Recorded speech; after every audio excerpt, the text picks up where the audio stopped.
Good afternoon, ladies and gentlemen. I'm from KPMG. I am Kim Ye-ji, the MC for this seminar. From now on, we're going to have a seminar titled Current Status and Challenges of Korean FinTech Overseas Expansion. And we would like to introduce Mr. Kim Se-ho for the opening remarks.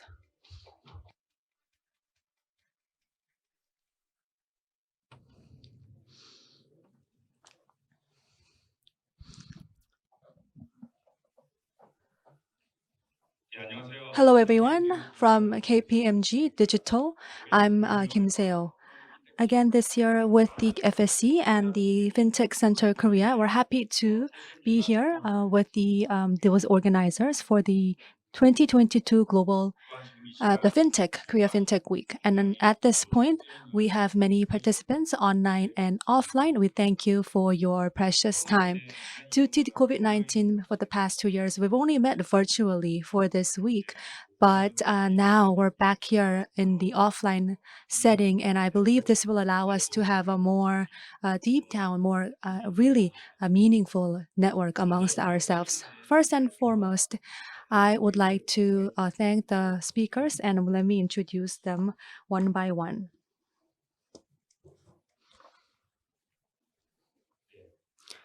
Now, from Minhanli, Korea branch, we have Mr. Michael Hauer, and we also have Professor An Soo-hyun, who's going to be the moderator for the panel discussion.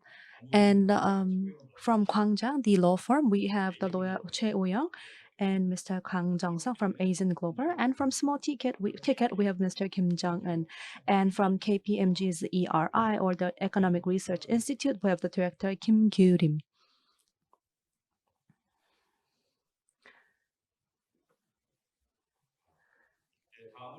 Now, this is the proceedings of the seminar today. This year as well, Samsung Samjang KPMG is very happy to participate in this very important event. And we actually have released a report alongside the FSC and the FinTech Center Korea. We're going to introduce that research result at the first presentation. And then we're going to hear from Asian Global about what they have done in Korea and abroad. Last but not least, we're going to invite Ms. Kim Jong-un from Small Ticket, and then we'll move on to the panel discussions. With that, I would like all of you to make the most out of this very meaningful event and also have a chance to meet other people around you for the networking opportunities. Thank you very much, everyone.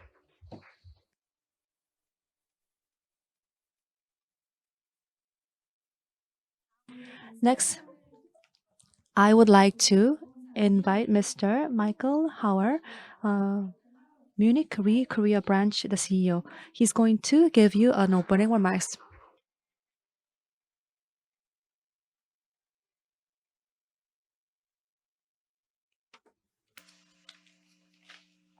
안녕하세요. Good afternoon, ladies and gentlemen. As you know, my name is Michael Hauer. I'm the CEO of the Munich Re Korea branch. It is truly a great pleasure to be here today, and it's a great honor to provide this welcome note to you. We as Munich Re are deeply committed to the development of the insurtech ecosystems. We believe in partnership approach, and so far we have helped more than 180 insurtech firms around the globe to back up their business via reinsurance support. At the same time, we are also very active as an investor through our dedicated fund, which is managed by Munich Re Venture Partners in Silicon Valley. So far, we have invested in more than 60 startups with an overall fund size of more than $1 billion. Let me now come to Korea, which is a very tech-savvy country. And therefore, it's not a big surprise to anyone that online sales is very, very advanced in this country. There are many shining examples such as Kakao, Naver, Coupon, and many others, you know them. However, when we look into the fintech space, in particular the insurtech space, there's still a lot of empty space which needs to be occupied in the future. And this is not only one of the reasons for this conference, it also underpins its importance as it brings peoples and ideas together and helps to speed up these developments which are so necessary. So, as I have only 5 minutes, I thought about what important topics this conference could be circulating about and what I can share with you. And what are really the hot topics the global financial sector is dealing with at the moment. So let me just mention 3 of these topics to you shortly. Firstly, as you all know, we are living in unprecedented times these days with great uncertainties. This has also an impact on the fintech sector too. Perhaps some of you have already experienced that the appetite of many investors has changed a lot in the meantime, which resulted in a funding crunch in the fintech space, which was caused by the macroeconomic challenges which we are facing around the globe. Therefore, the funding has dried up across the segments, which has led to corrections in values for fintechs and insurtechs. And a lot of companies are going for flat round of funding, meaning they are going to have the same valuation as in the last round. We do anticipate that this will continue for at least another 9 to 12 months. And as such, we recommend all our partners to have at least 24 months of cash readiness to withstand this challenging period of time. Another hot topic is related to the developments on the regulatory sector. The uncertainty related to a lot of fintech business models around the globe, especially related to lending and insurance, has changed in the past 1 year. Globally, we have seen the regulations coming up with more and more conducive framework to have an oversight and monitoring of this sector. There is no financial institution in this world which is too big to fail, and we have already seen that in the past. Therefore, it is important that fintechs grow within the regulatory framework and leave no gray areas. And in this context, I also encourage the Korean regulator to support the Korean fintech space with the regulatory framework, which is clear and protective on the one hand side, but also does not slow down the activities of this emerging segment going forward. This is important for policyholders, investors, and developers alike. And finally, it is about the success factors for the fintechs to make them succeed in the future. A lot of fintechs see distribution and technology as the core of their business. But we believe that prudent underwriting and risk management is at the heart, and it shouldn't be compromised by any means. Fintechs must have the right focus. The best distribution is useless if you cannot achieve any underwriting profit. Selling policies at a low price is easy, but matching underwriting profit and attract consumers at the same time is the real art of sale and the ultimate success factor.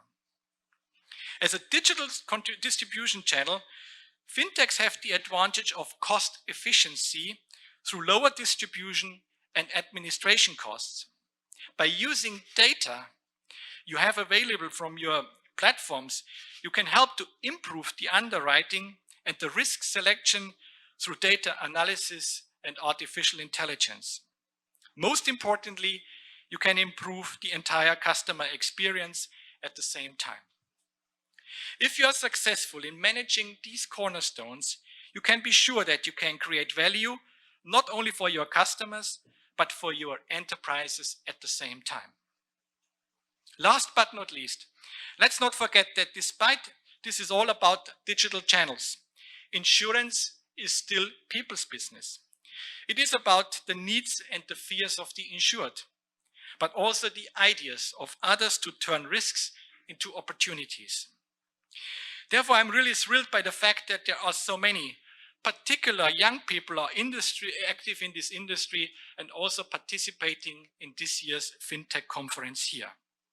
I'm very positive about the development of the Korean FinTech sector, and I can only encourage every local and international investor to invest into the Korean FinTech space and to take part of this exciting journey. And on that note, I wish all of you not only a lot of success for your businesses and for your careers, but also professional satisfactions for yourselves. I wish you great days ahead in this conference and many interesting discussions with your peers and your stakeholders. Thank you very much. Kamsahamnida.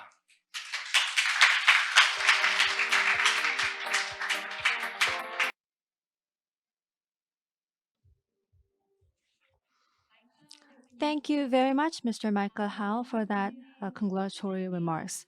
Next, we would like to invite Director Kim Gyurim from KPMG ERI, or the Economic Research Institute.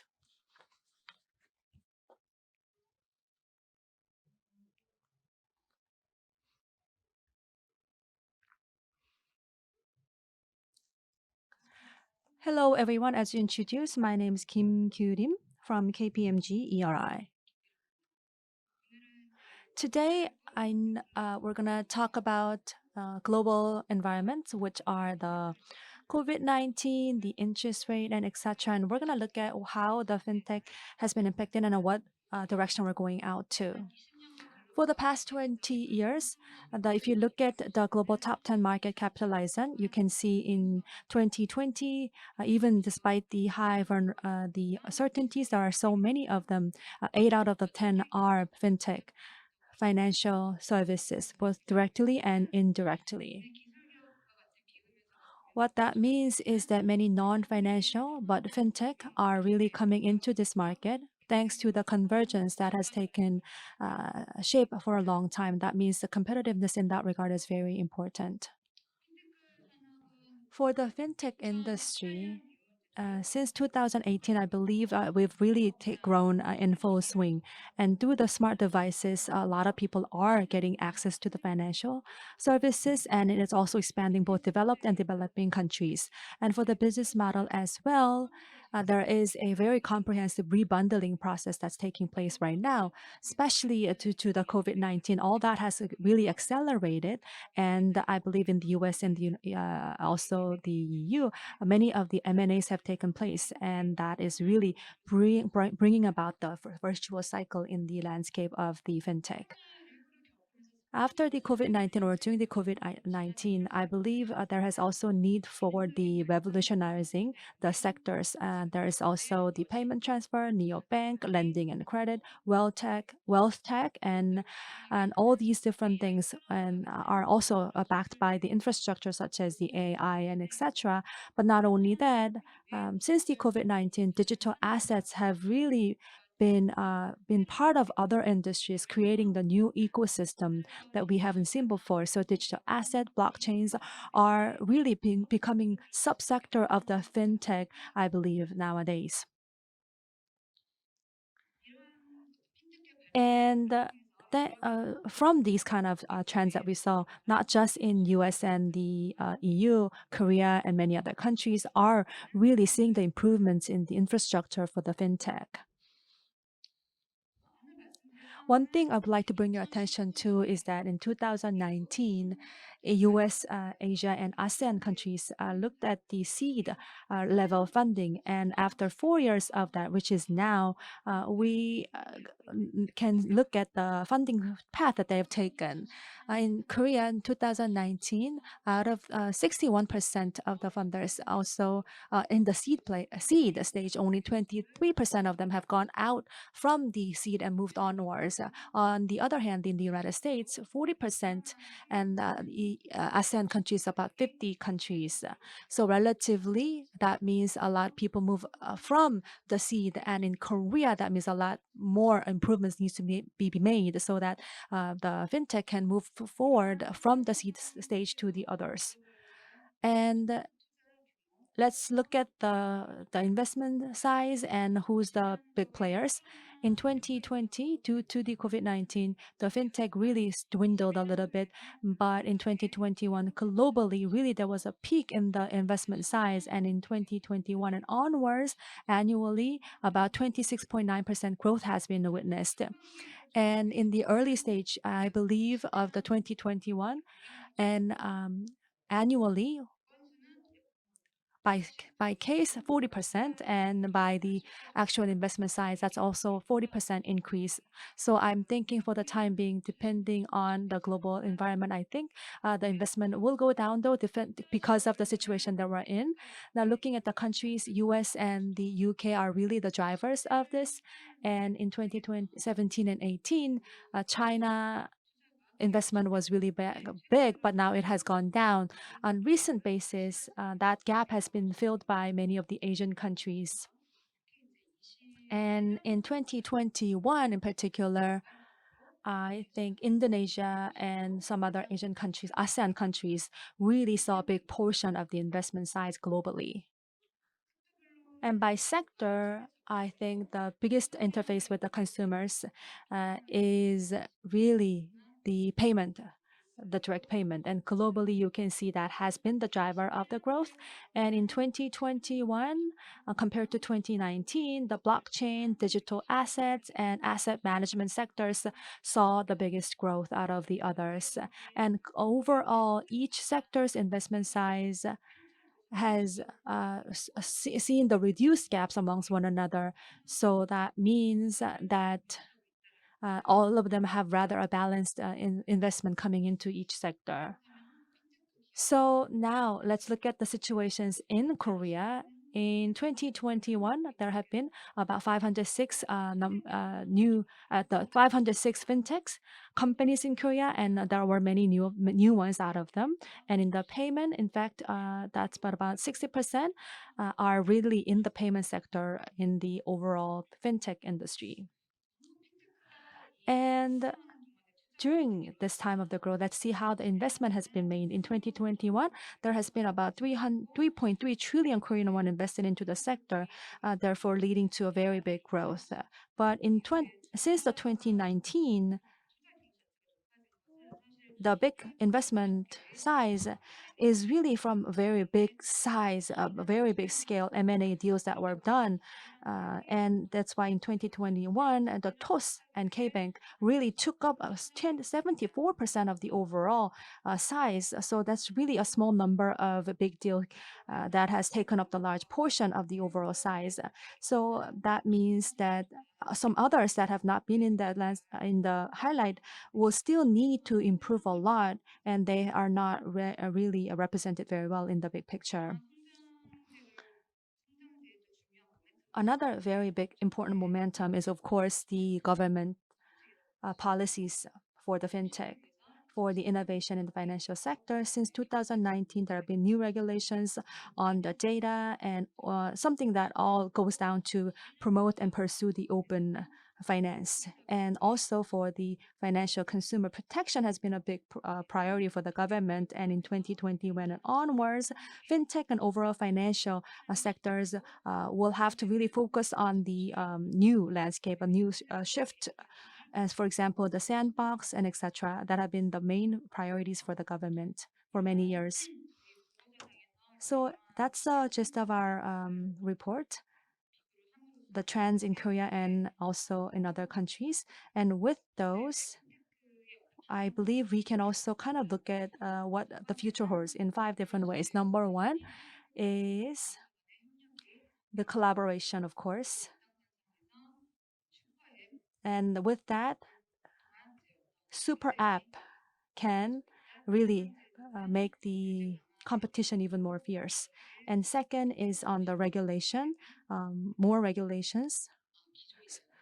So regulation would be another very key words, and also another is digital and data-based open finance will be the new direction. And number 5 is, I know the future is very hard to predict, but blockchain is going to be one of the big scene in the future. Now let's look at the first thing, which is the strengthening cooperation and the government policy. It's clear that the fintech companies and financial institutions do know that they cannot do it alone. So embedded finance services with alongside the finance and non-finance sectors will have to come together. And of the global ones, also many of the collaborative arrangement will have to be made in and outside the fintech landscape. In Korea, there is also a fintech lab, and this is supporting a lot of support to many of the companies to join their hands. And there's a lot of the government policies that are providing many supportive schemes to them so that they can have a better arrangements for the cooperation. Second is the super app or the rise of the big blur. As you all know, in China, there is the Ant Financial and Gojek in Southeast Asia and Grab in Asian countries as well. These are some of the big name fintech companies that are really strong in the Southeast Asian countries, but they're not only doing the finance, but also they're really getting down to the each and every day of the people there. And also for Toast in Korea, it is now have the one app strategy and have really unified every services they have, and they're expanding to other areas such as the securities and etc. And they've also are making preparations to make an inroad in the Japanese market. And these are the cases for US and UK fintech. Many of them are the unicorn companies from the startups. And during that journey to become a unicorn, they also implemented the super app strategy. So that's one thing that stands out in the US and UK. Square, the American fintech company, they do the payment and also the stock exchanges. And not only these financial services, in March last year, they actually acquired a music streaming services, and they now have the BNP service for this year, and that's after acquiring the Afterpay, so that they are expanding to non-financial services as well. Number three is the restructuring regulation. That is also going to play a very important role down the road. In the United States and UK and Singapore, they have the regulatory sandbox schemes to really promote and grow the fintech services in their countries. And I believe that is also replicated by many other countries around the world. And recently, the influence of fintech has really expanded, and there's a strong competition, and there's a lot of focus on stability as well as the safety for the consumer side. And in Europe and China and many others, they're really going forward with new policies to uh, align their policies to the industry initiatives. And also a standard is really being implemented so that they can minimize the risks with regard to the fintech, and they can either use the existing regulations that have proved to be effective. If not, they will just come around with the new regulations if necessary. And the other one is the regulation or rise of the open finance, or in other words, the open innovation. The sovereignty of data had been really in some of the authorities, but now the trend is to bring that to the consumers on a more decentralized basis. So really not just a regulation, but this is more like a tailored and personalized services to each individual. And that I think has really brought about the open banking and open finance, that from the open bank to open finance in the financial sector.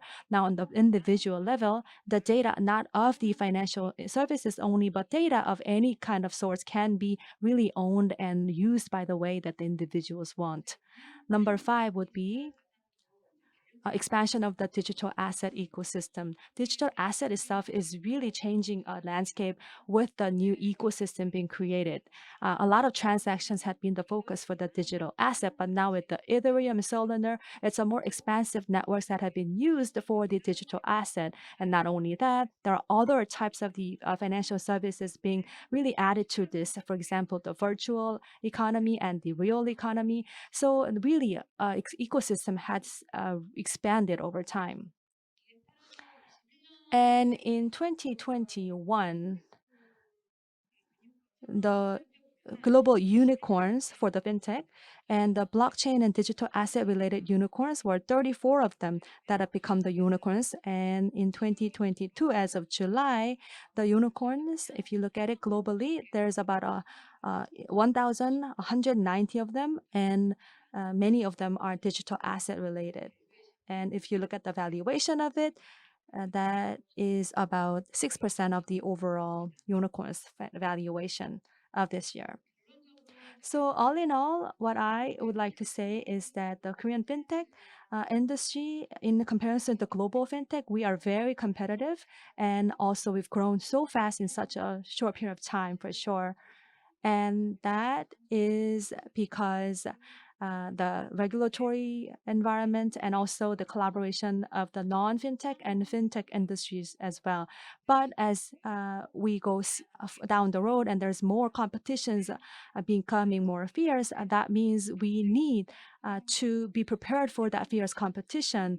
And if we want to sustain that competitiveness, we need to deepen our cooperation amongst different stakeholders. And fintech and financial institutions cannot survive on their own, which means they need to open up their minds and have an open alliances more than ever before. And second point that I would like to make is that from the government's perspective as well, digital asset or digital finance and consumer data, different aspects will have to be balanced out with the regulatory efforts, and also depending on the stage of the fintech company, different level or types of the funding will have to be made.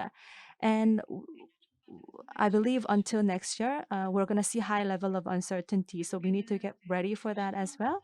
Um, I guess the point is that we definitely need to go abroad instead of being really just in the domestic market. And a big support for the overseas expansion is very important. And in order to have a virtuous cycle, private and public collaboration will be needed. And the fintech support center, the government level support center, will need to play even a bigger role going down the road. I know I've been really speedy, but let me bring this to an end to my presentation. And I just want to thank everybody for your attention. Thank you all.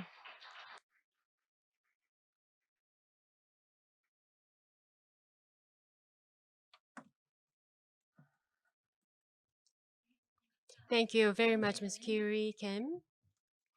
Next up is on the Korea FinTech's Overseas Finance Territory Expansion Roadmap made by Aizen's CEO, Kang Jong-seok, followed by a small ticket. Now, Aizen first. Thank you.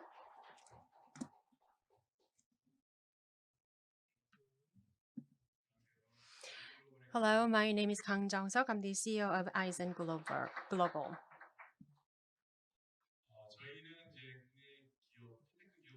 We're a fintech. Well, I would like to share my insights into how Korean fintechs can go overseas. You know, when there's nothing in the beginning and then something is created and then it evolves, the growth will be really fast. But then when it matures, then of course that growth rate will go down. And then what happens is that you're going to have to look into other opportunities to go abroad.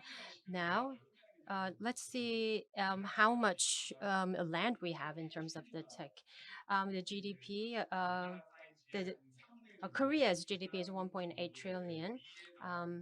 And there are, if you add 29 more countries, then the amount will be to 82.2 trillion dollars. That means that Korea, based on the GDP, we have 50 times bigger than the Korea's land. So if we are to just focus on a fintech in Korea, and being regulated in Korea also. And we have been really focusing on within Korean territory, but we see that there's a limited territory. That means our pie is small. So what happens is, you know, when you put in seeds in one small patch of land, and what happens is that if you do something, that you are bound to invade other people's land, and that kind of goes to spark some conflicts too.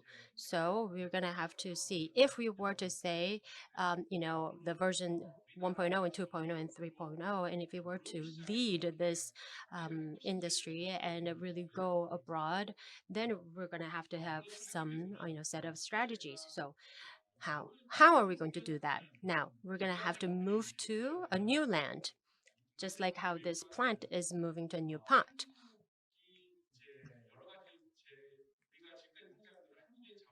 Korea, our Korean fintechs have been tapping on the resources within Korea, but the situation is different in other territory like America, where the fund flow is a lot smoother. So if you were to go abroad, what happens is that wherever you go in uh, wherever in the world, then I hope that we can become one of those palm trees that can grow anywhere in the world. So we now title this the wealth of nations.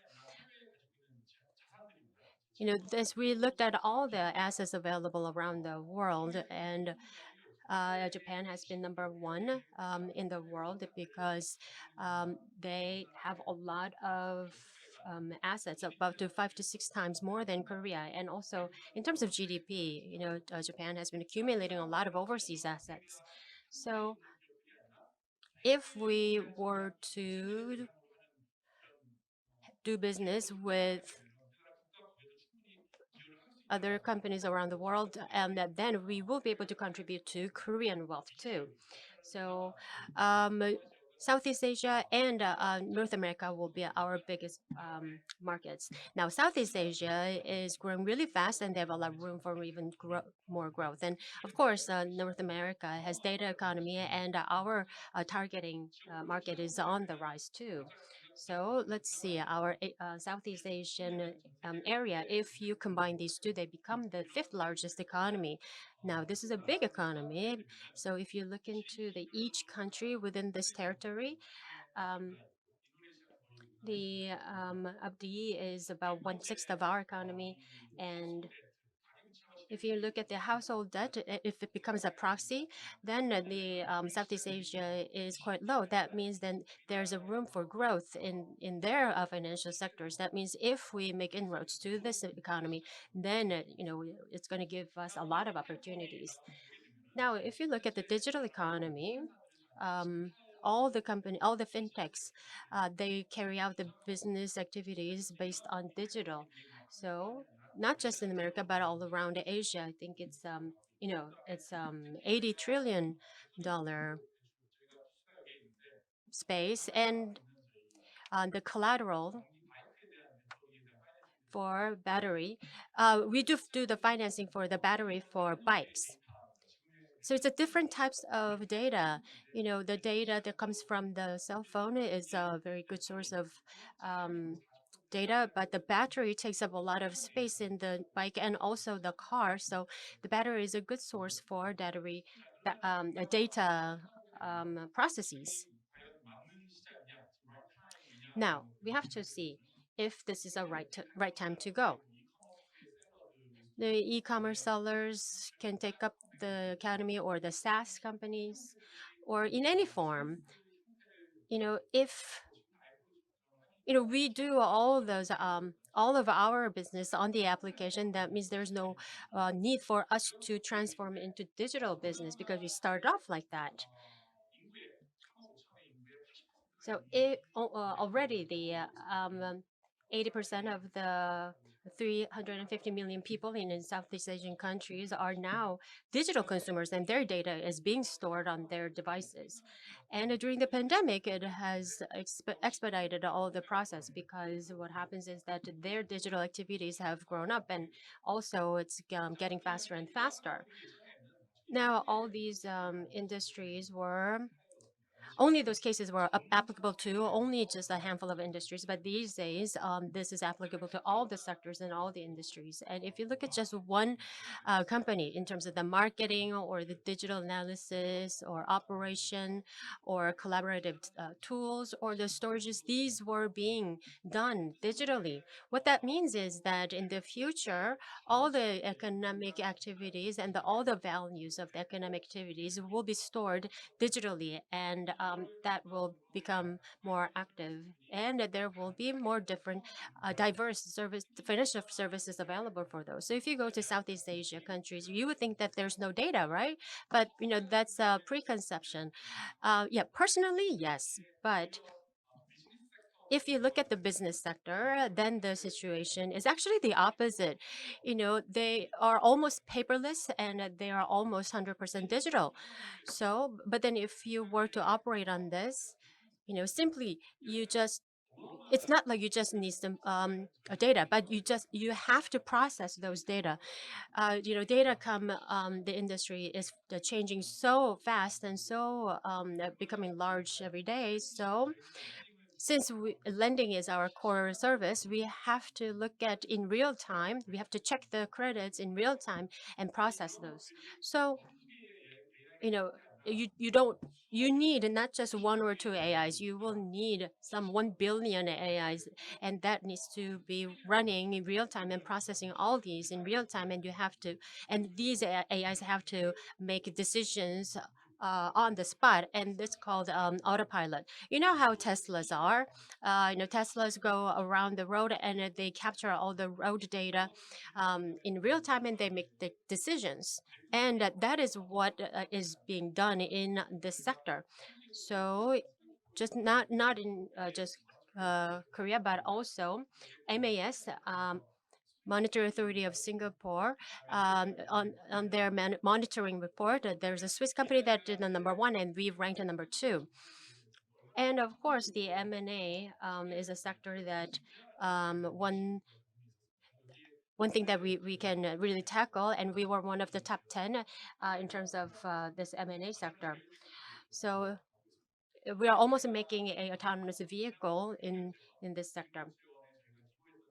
This is the article that we wrote for our financial authority. We call this a big bang. Um, uh, Finance can be exported as if it can be a component, made into components and modules. And in Silicon Valley, I went there, and this is the first thing, the abacus. That's our solution, and that's being displayed in a museum. And this is the abacus is it comes from the uh, calculation device.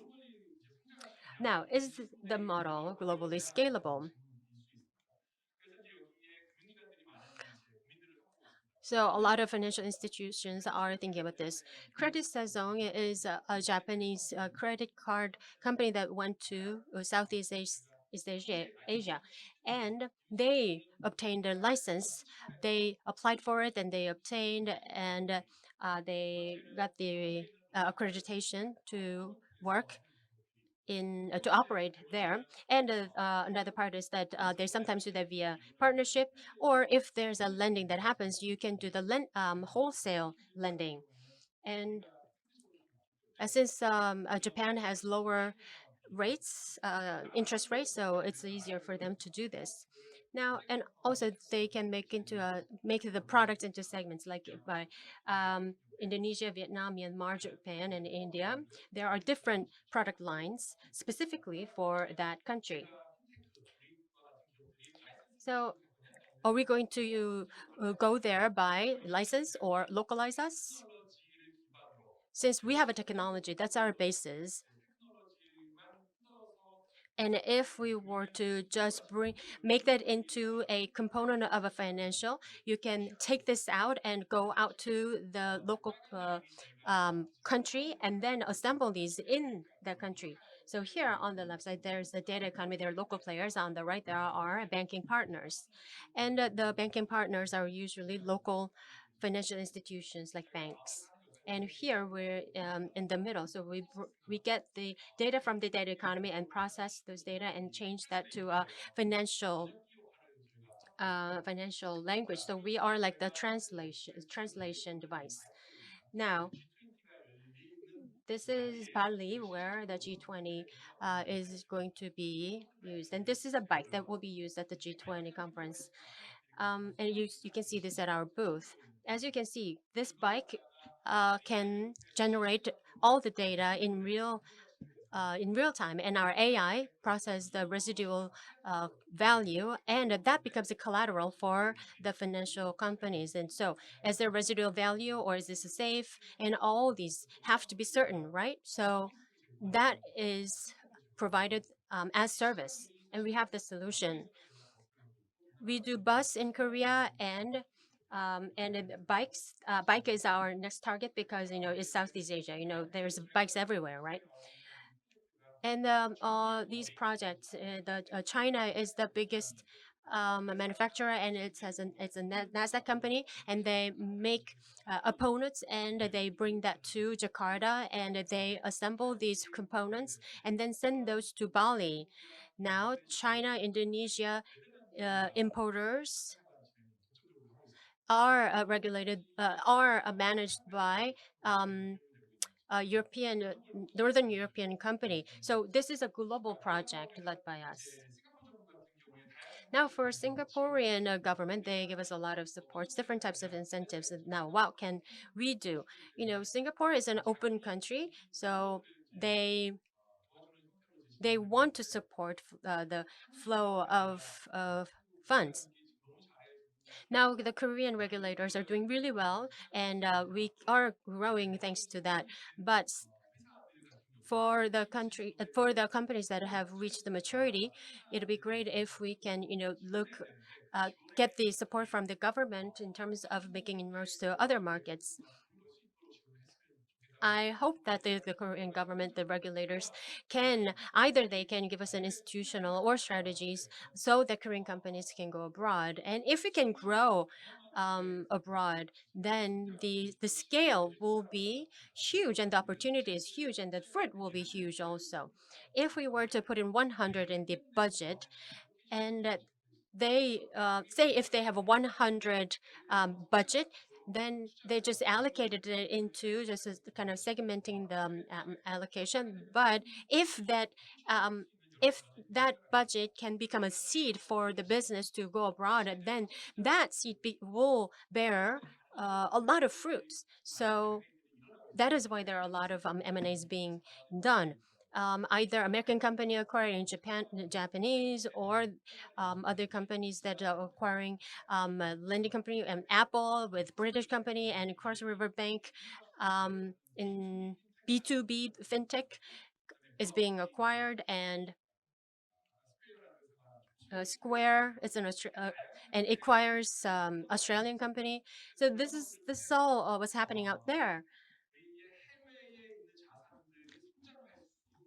So it will be great if Korean companies can go out there and create a lot of values and come back to Korea, and that'll be a virtuous cycle for for Korea as a country. So I hope that we all become the palm trees that can grow around the world, and that will wrap up my presentation. Thank you for listening.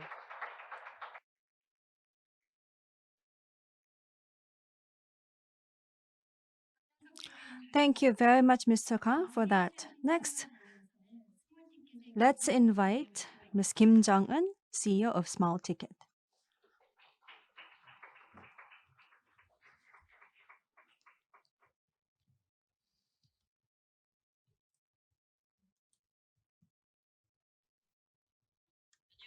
Hello, everyone. As introduced, I am Kim Jong-un, founder and the CEO of Small Ticket. Great to be here, everybody. Thank you. AZN Global talked about the overseas expansion strategies and some of the other ways to do it better. For me, a Small Ticket, we are in the insurance sector, which is very difficult to be scaled. And there's the very strong traditions and legacies of the licensees.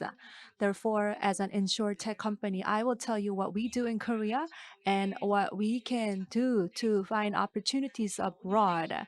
It's actually been 4 or 5 years since we've looked for the opportunities abroad, and we do have been rather slow, but we're very steady and step-by-step approach. So let me share with you my experiences, and I hope that many of the other great fintech startups can learn and maybe look into their own strategies, looking at what we have done. I hope I can be of help to a lot of other you.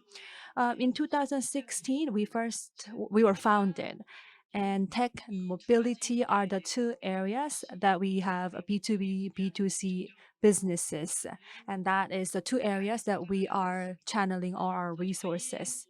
And what sets us apart as a business model is that when it comes to insurance, I believe we all start from the same challenges. What I mean is that when I founded the company, insurance had a logistics or the distribution, but there was no innovation to this, which is why the consumers' needs were not met.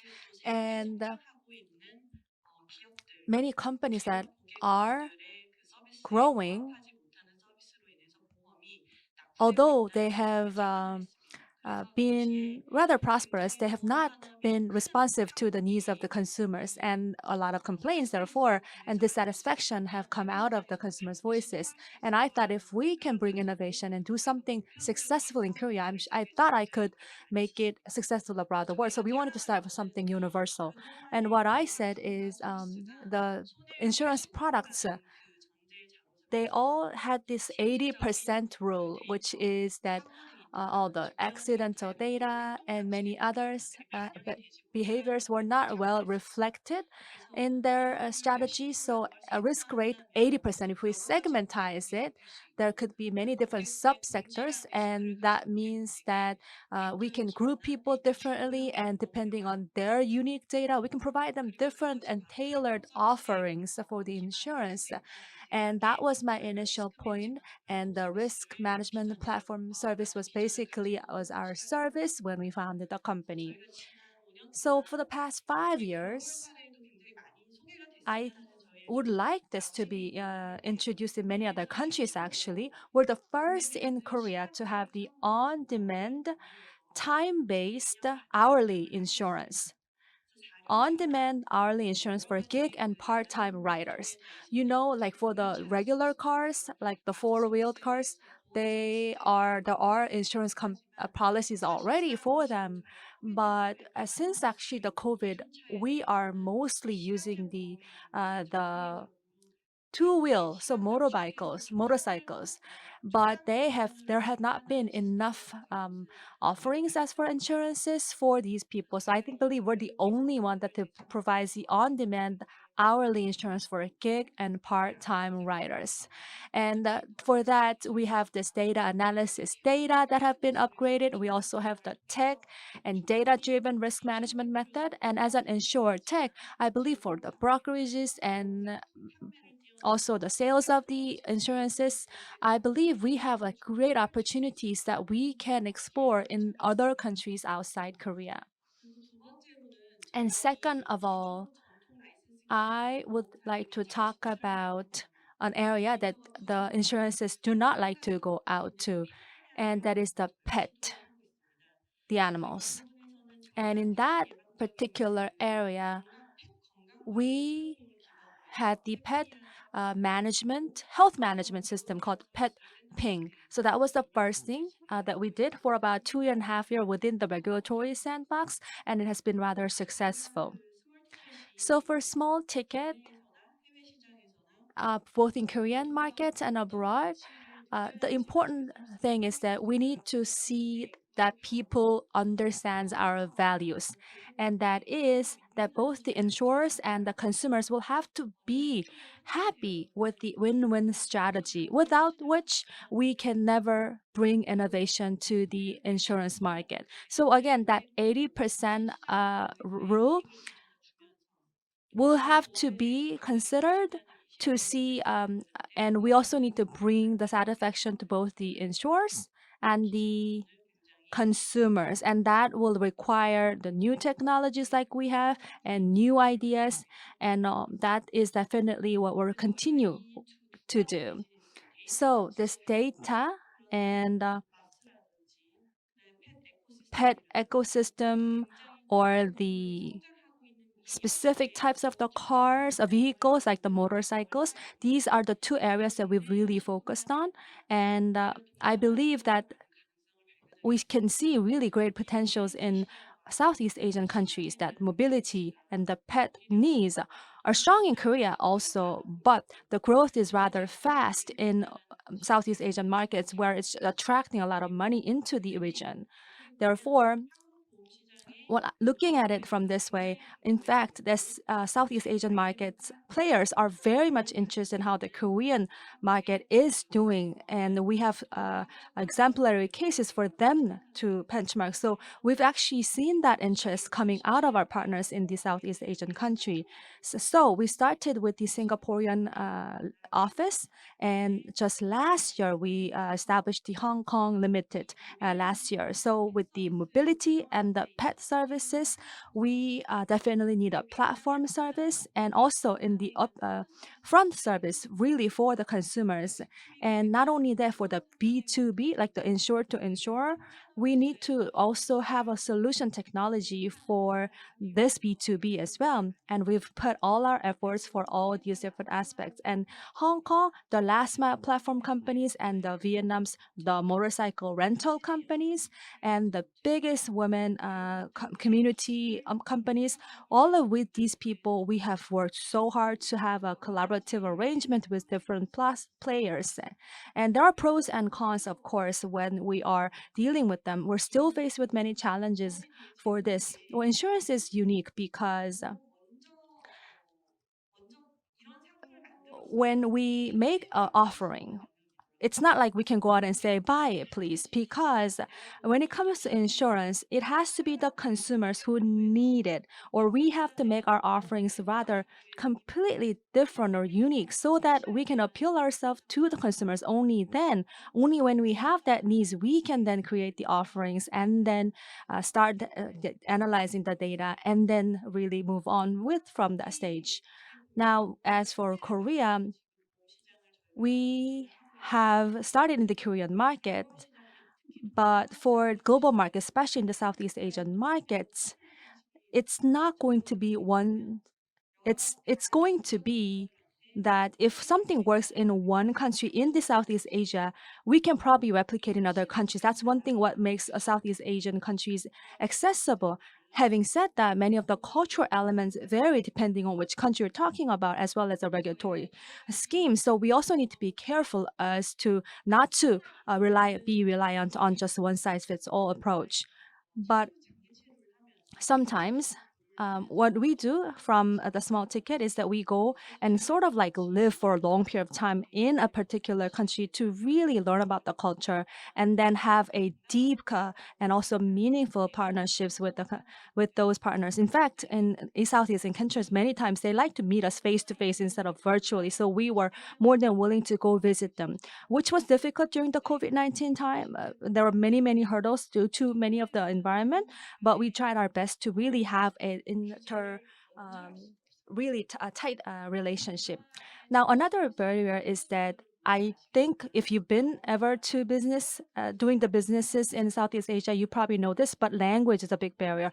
Only at the C level they know English, but not really for the startup founders or even the staff at some of the companies do not have English proficiencies to be able to communicate with you if you were to go to those countries. So that it becomes a very big hurdle. Of course, and that's why, of course, in Korea we have that kind of problems too. But it was same or even worse in Southeast Asian countries. And say like if we have some sort of a deal with the C level, sometimes it's hard to bring that down to the working level because of the linguistical barriers. And also, having to also have that like regulatory terms and jargons to be explained to us from those people in local countries. That was also very important, very difficult. Again, that was another example of the language barrier. The other was the time. Time definitely is equals with money for us. We knew that it was going to be a very slow yet steady approach, but it did come with some money.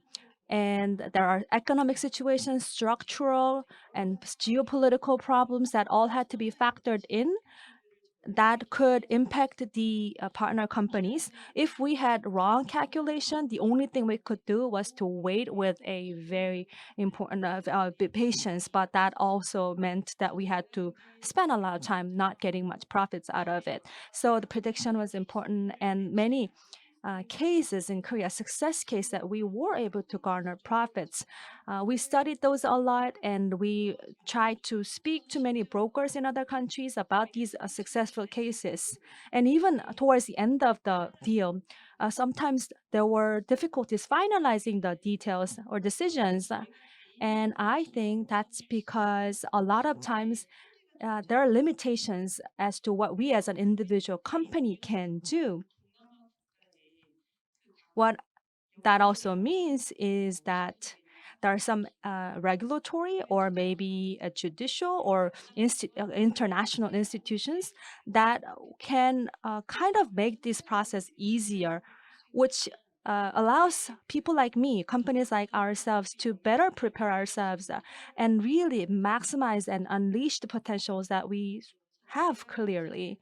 So again, as a founder of the Korean startup, it is quite difficult to go right into the Southeast Asian market. It requires the preparations, but also the mindset of steady or slow is also very important. If you want to go speedy, Southeast Asian countries are not going to be the very good destination, especially if you want to do several countries at the time. So I hope that I shared my cases with you and gave you some understanding of what it means to go into different countries, especially Southeastern country. Thank you all.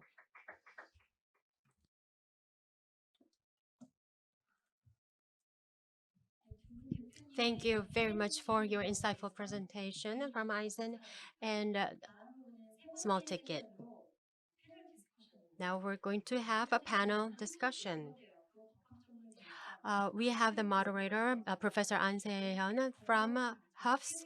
And also, I would like to invite back all the panelists who gave us the presentation today, joined by the Attorney Park also.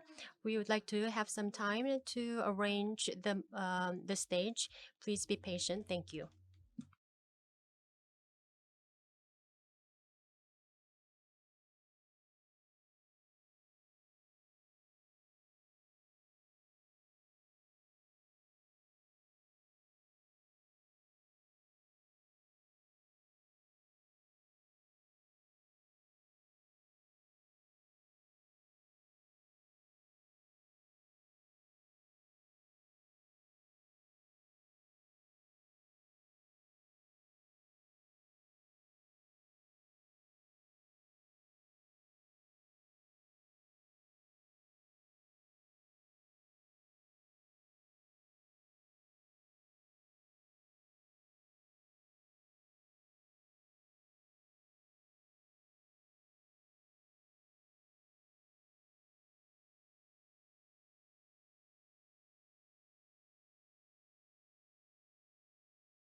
Good afternoon. My name is An Soo-hyun, professor at Hufs Department of Law. Well, thank you very much, and welcome to Korea Fintech Week 2022. And thank you very much for joining us for the panel discussion for overseas expansion of Korean fintech. And it's such an honor for me to moderate this session. I am delighted to be joined by all the panelists and also Attorney Che. And we will have some time to share insights into this subject. We have panelists from KPMG and Eisen and Small Ticket, and also attorney from law firm Gwangjang. And my understanding is that already we have, those CEOs who have experience of making expansions overseas. So it'd be great if you can share your experience so that we can send our message out to the regulators. That will be a great help for the regulators to come up with great ways to give support. Now, I have prepared some questions, but it'll be great if, we already heard a great presentation from Ms. Kim Kyu-rim, Director of KPMG. So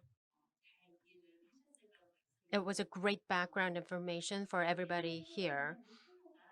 Now, we don't it's going to be a free flow of conversation. I have prepared some questions, and then my questions will be directed to each and every panel. The first one is for the two CEOs, Mr. Kang and Ms. Kim. In terms of your business model, when you were making inroads to outside Korea, so what inspired you to go abroad, and what was your focus when you're in the business? And that you kind of cover that during your presentation, but I really want you to get into the details, all the juice, So it'd be great to hear from you. What kind of challenges did you face, and how did you overcome that challenges, and any strategies? So for me, we're in the insurance industry, and selling this technology in insurance was a new thing. And for overseas expansion, our focus, therefore, has been that our platform service is very easy to be maintained. And we can minimize the resources required for that in Korea and make sure that the maintenance becomes extremely easy for the people in the overseas countries. What that means, we need to look at the development environment and also the Korean development environment and the maintenance cost. We need to calculate all these beforehand, and that had to be really go down to granular and be talked about with the partner players in other countries. Again, it was the first everything, and that was our focus, but that was the most difficult challenge for us. Okay, thank you very much. Well, for us, we have many teams, and they used to work at global banks. So, from the point of view of financial institutions, the business go out all. They have a framework and system that regulate, and they oversee kind of many different things and at one time, and I wanted to standardize these. And when you go out, you need your um, source technology. There are many B2C fintechs, but we are B2B fintech, and we're not in contact with end users. So we're kind of more towards the infrastructure. So now the core of this business is AI. So for the many years, we worked with very tough financial institutions, and we did a lot of internal projects, and we have accumulated technologies, and we made a platform and made a standardized this, and then we kind of did the copy and pasting, and that's the way how we do the business. And outside, data economy, and then we are changing the system to the data economy and the local banking institutions.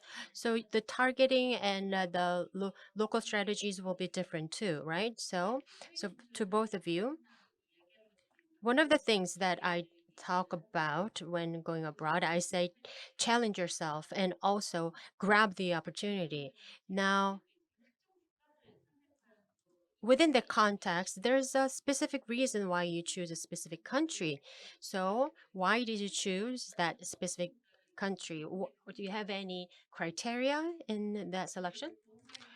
For insurance, I looked at the countries with the fastest growth in the insurance landscape. That was our initial parameter. And that does not have to be the target country has to be advanced in insurance, and that has actually been the case. They had a rather underdeveloped situations, and so the broker or the reinsurance, we also needed the countries in the neighborhood, in the vicinity that could back them up. And Hong Kong, when it comes to insurance, that's the easiest place where we could make inroads into, and that's why we have our office there. And also places where selling the solutions are Vietnam. And for Vietnam, the private insurance is growing over 30% every year. That means there are a lot of startups growing at a rapid pace in Vietnam. That means insurance needs are there really, and the growth is there at the market in the industry as well. So, insure tech company like myself, that was a great place for us to really move forward, and that has really become our focus. How about you, Mr. Kang? How about you? Well, we didn't actually, select any just one specific country, but we wanted to make a global standard. But we, Vietnam and Indonesia, these countries were not selected for any specific strategies, but Vietnamese company came to us and wanted to do something with us, and then they linked us to a financial institution there, and with Indonesian business also kind of opportunity just knocked on our door, and we didn't close our Vietnamese operation even during the pandemic. We have been in operation for about 20 months now, and the Vietnamese Vietnam was shut down, and only the military was able to move, but we were operating in Vietnam. So I guess we had that challenger spirit. It I didn't plan to do it like that, but I was just grabbing the opportunities that came to me. All right, so when you go abroad, it's going to be very different from in terms of the policy and the regulation in Korea. So I'd like to ask you, Attorney Choi, what kind of legal advices would you give? Basically, in Southeast Asian market, you have to have a legal proxy in those countries. But as a Korean counselor, what I can tell you is that usually we look at this as a block, but each country is very different in its nature. For example, there are sometimes of Spanish influence, or in Thailand, for example, there's a different country's influence, Malaysia, Indonesia. Then there's also the religious factor, like the Muslim there. So what I'm trying to say, even within that block, each country has a different characteristics, different culture. And so instead of looking at it as like one thing, especially when it comes to legal and regulatory situations, you need to kind of have a more specific perspectives to be able to tailor to the needs of those countries. Also, what I'm suggesting to you is that really it comes down to the local legal proxy for a partnership. So make sure that you meet the right person, you identify their credentials. Also, in East Asian countries like Singapore and Hong Kong, with the exceptions that they pursue the open economy, but many other countries they are very cautious about their money flowing out to different countries. So sometimes you are required to reinvest even if that's not what you had intended to because of the country's certain regulations. So you need to kind of have that plan as well in mind before going into those countries, except for the Singapore and Hong Kong. Thank you very much for pointing that out. Yes, bringing people, investors into Korea is important, but also the other way around must be considered, and you need to have plan B as a backup plan. So thank you very much for that very precious piece of advice. Can I add? The capital flow in Southeast Asia countries are not that free. So we only use 100% local people and 100% local firms. And what I found out is that we get the money back through Singapore. So when it's a capital, it's impossible. So when it comes out of the a 10-month long loan, then it can come out.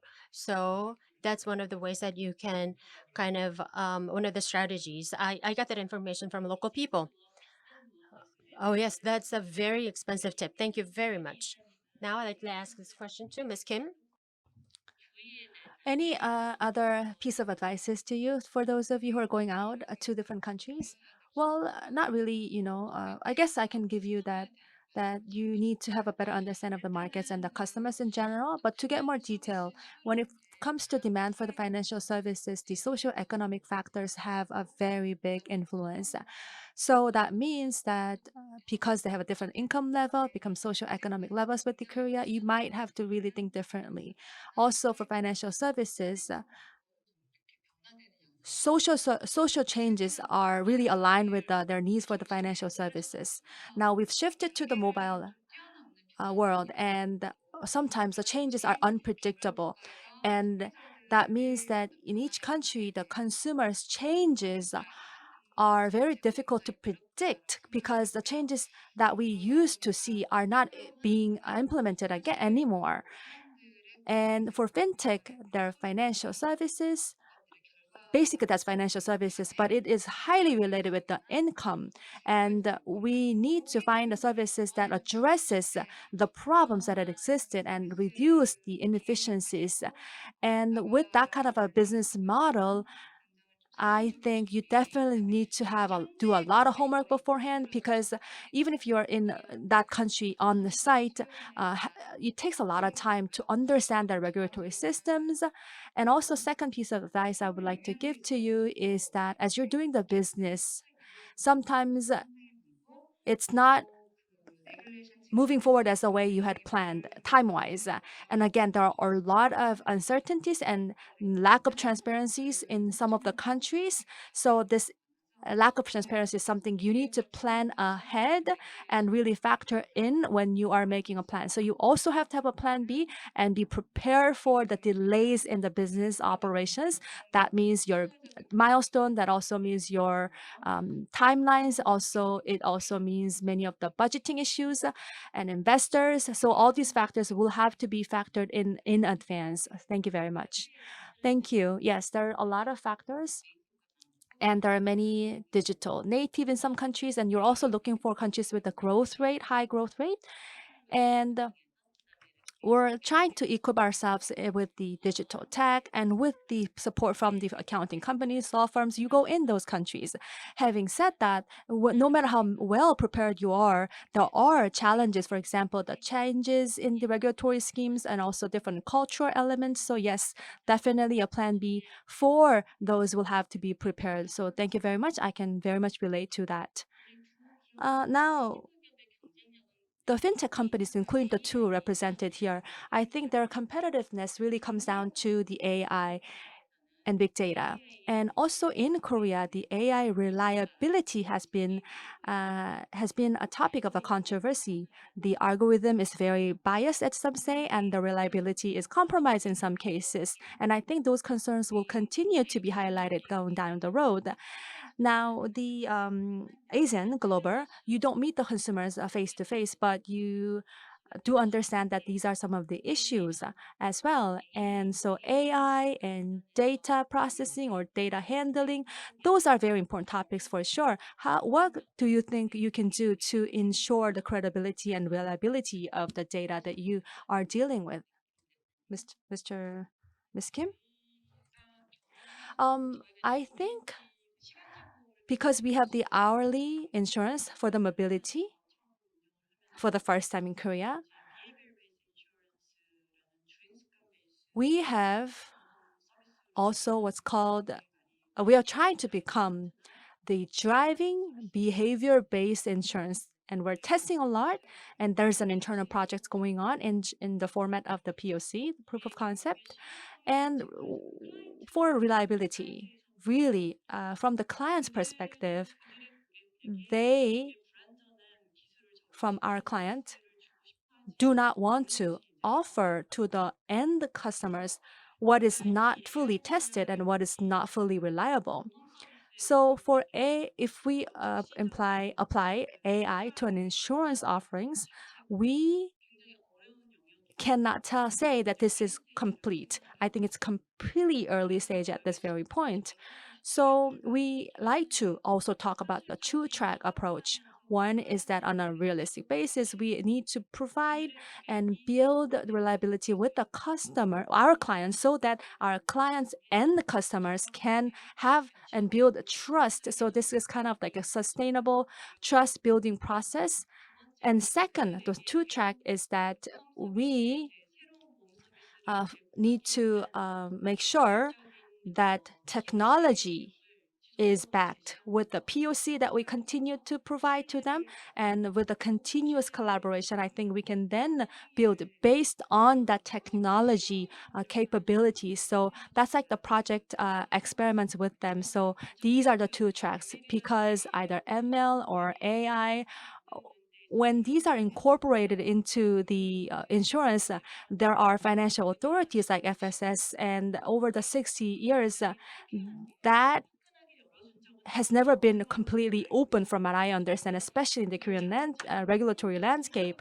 And the vehicles had the same difficulties, and we're talking about the uh, two wheels vehicles, and I don't think it's going to be any easier than the four-wheel vehicles. Say, like, if we introduce AI or BBI or the ML to the insurances, I know for sure that it's going to take longer than we would like to. So if you want to speed that process up, during that experiments, we need to have more partners on board, so that will be our focus going forward.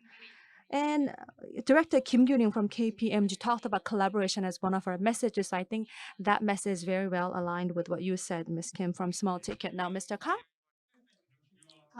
Yes, I do feel that the reliability and the consumer confidence will be the core. And the Singaporean government did a project with us. So if you look it up, MAS Veritas Challenge, that's a competition. So how can you make AIs more credible and reliable? So they provided data and AI, and what exactly is the reliability? They have the indices, and we were part of the top 10 of the competition. And what we learned from that is that our technological roadmap includes that only includes unmanned. So basically, there's no human intervention. So when you make assessment and evaluation system, but then data will change. And then if you just keep this system as is, then it's going to have bias. And we use a reinforced learning. So we make sure that our AI will do corrective actions, and it will come up with their own corrections on its own. So that is another technology that we use. So we make sure that the AIs do this. And the Korean financial institutions or banks, in terms of their lending and internal controls, and I think the one-fourth of the credit transactions of you go through our process, our system. And in the life insurance sector also, we're part of that. So with that, we have been accumulating our know-how. And within Korea, even though it was not introduced, but in e-commerce sector, we are quite active too. Well, thank you very much for your insightful answer. So the more data you have, that means that there could be the risk of distortion or bias on the data, because that means the wrong result. So how can you make sure that you minimize that and control that? That is something that you have been thinking about, and that is the core of your competitiveness. That's great. Now, in August, this August, we released the AI guideline, and to help other Korean companies to follow up on this. So that's one of the things that our government is doing. So how about you, Mr. Choi? So in terms of the AI's reliability or data, is there any advice that you can give? Well, so far, there hasn't been any legal framework available, so there are no legal issues so far. But still, in terms of the labeling and stuff, labeling of the source data, that is the core of the machine learning. So there's some kind of exaggeration of the situation and the data that's being fed into the AI, and that needs to be controlled. However, there's no legal framework that deals with such technology. So personally, I can only speak from my own. I think it'd be great if they don't regulate it too much for the sake of technology. Thank you very much. When it comes to discrimination, if it's B2C, I think what we need to focus is really the discrimination prohibition. And as for AI, the unstructured data is used a lot, and indiscriminately the data is collected to be used. Now the source of the data are not identified. It's just like the bunch of the bulk of the data is used, and that is, I think, why that the FSC has come up with the guidelines for how to use the AI and etc. And see if the problems with the algorithms as opposed to and also the sandbox is also using the incorporating a element to look into these problems. So in our financial consumer protection, there is also the discrimination prohibition provision, but that was only in the selling stage. But before the actual sales of it, there needs to be clear parameters as to how you determine that this, and in the collection of the data, there could have been the discrimination or bias already in the earlier stage of it, even before the sales of it. So I think with AI, a lot more clarity will have to be brought into, especially for the AI.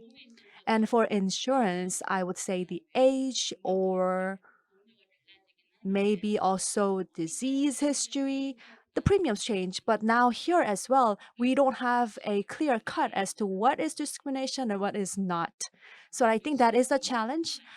We don't have much time left, so I think most important what we need to talk about is that our fintech companies need to expand their territories to global markets, and I think that's where they are going now. Our data, our technological prowess, can also shine in different countries and really create this successful legend once again. And that means that the government will need to support.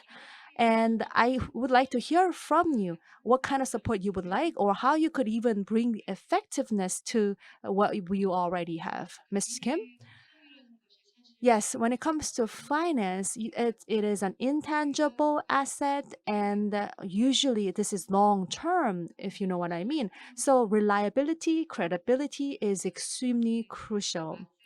And for mass, Asian Global got, I believe, was rewarded, and with the partnerships with the Munich Re, and also the small talk, and all.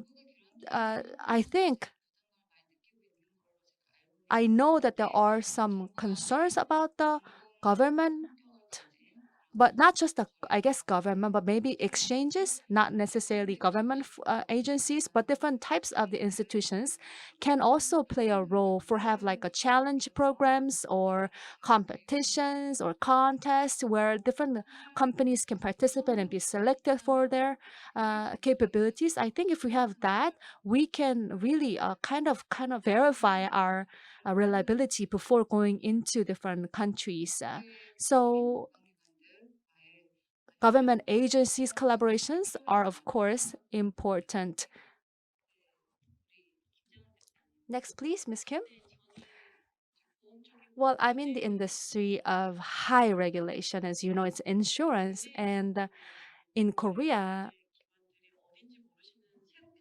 there are new insurance tech startups who really don't know the situations in Korea, not to mention the situations abroad. They don't know who to talk to, what's the authorities for insurance in Thailand or in Vietnam. they don't know anything, in fact, and they don't even know how to find information online. In Korea, actually, we have like great translation into Korean and English for all the acts related to the insurances. And there's also the speedy schemes and everything that you can utilize as a startup.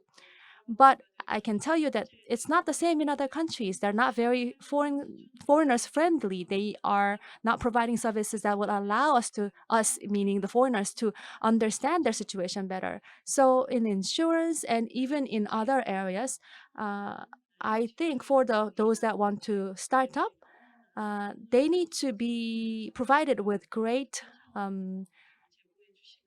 explanations on the regulation, and would like to ask those countries in Southeast Asia to maybe consider providing this kind of translation services so that startups who wish to go into those countries can really understand the situation better. Okay, so yes, I understand a lot of there's a problem, lack of information or lack of information for foreigners. Maybe authorities in foreign countries can listen to this and then try see if they can do anything like that. Maybe the FinTech Center Korea can provide something of that sort. So thank you. Next up.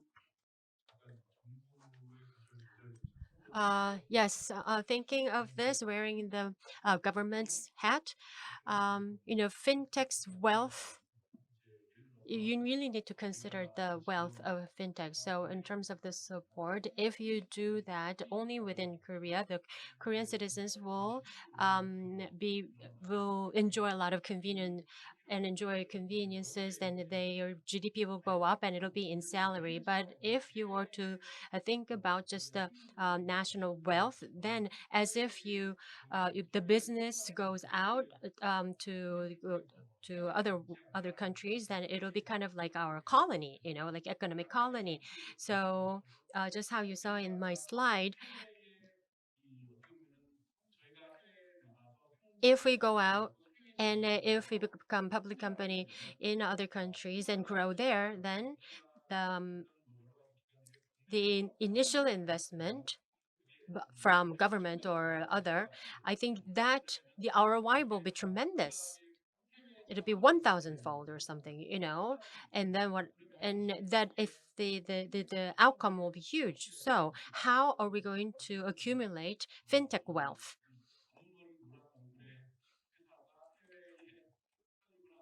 So if